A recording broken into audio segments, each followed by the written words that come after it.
And second of all, you don't forget the people who helped you, boost you up, and to help you continue whatever you're doing along the way. So I wanted to make sure that I came by.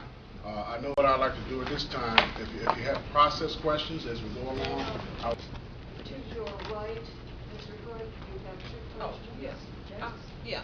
I just wanted to say the gentleman here, Dave moved, you've made I thought, a real reasonable suggestion when you said that the citizens need some type of funding so that we can have experts. Is that where you were going? So that we can be on the same page with the high-powered attorneys.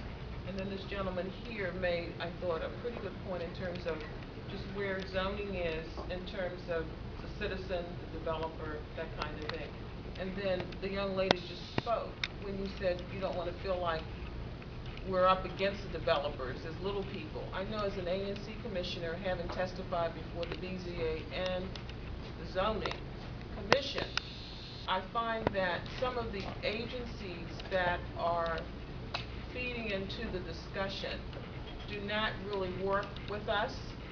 So by the time it gets to either body, I'm wondering how that works. That's my question. I want to know how much consideration are you giving to those reports against maybe what the citizen has supported, and how that pans out for us, because then there will be that feeling that the government is against the citizen.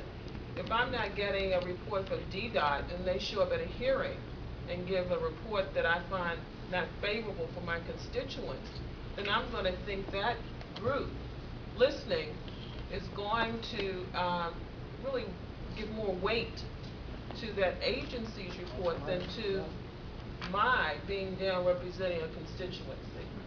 So how do you all factor in the agency reports, given that the citizen doesn't have, we're not privy to those reports prior to a hearing?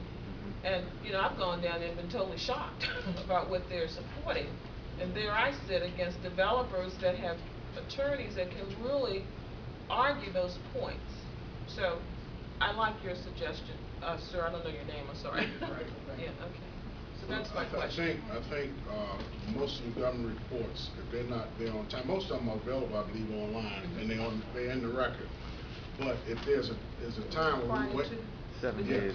yeah, they're in there prior to. 7 days. But here's the other thing: if they are late, we waive the record and we give the ANCs and party status a time to respond. And most time the record's open. We give people time to respond for the most part. So that's I think we had that covered. I really do. Mr. Hood, 7 days before a hearing is just not enough time. That's when these reports are due. It's 7 to 14. Questions? I'm sorry, Ann, but I don't think I got an answer. I want to What know.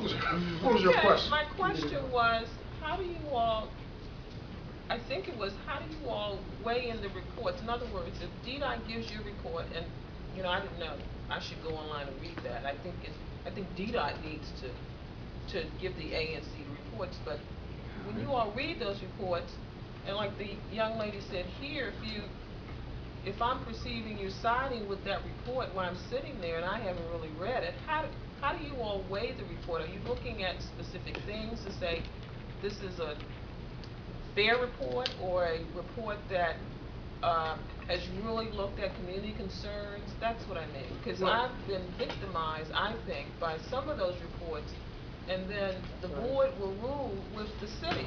I think that's kind of what, I don't know, I won't put words in your mouth, but so I want to know about that, because I think that's a big issue going down there when these agencies come in with these pro-development kind of reports. Well, I think it depends on more than that. It depends on testimony we've gotten. It depends on what we've heard from the community. And we look at what's in the. We have to balance it, and it actually specifically says that, especially in some of the regulations about balance. We listen to what's being said. We listen to what's being recommended, and again, you got to watch those hearings, because you hear us talk about traffic issues constantly. Those issues are. I know, I'm just using that as an example because that's where we were. But now we're starting to get, again, we stand on process, we're starting to get District Department of the Environment. We're starting to get those type of reports, whereas in the past we didn't get those. In the past we didn't get DDOT reports. I mean, I'm talking about in the late 90s. But now we're starting to get those reports that help us look at impacts to look at recommendations being made, but then also the ANC gives us their recommendations, and we have to balance that. So, I mean, that's the way we look at it. And it's more than just giving us a report saying, okay, well, the government says this, and this is it. No, it's not that. It's other factors that we look at.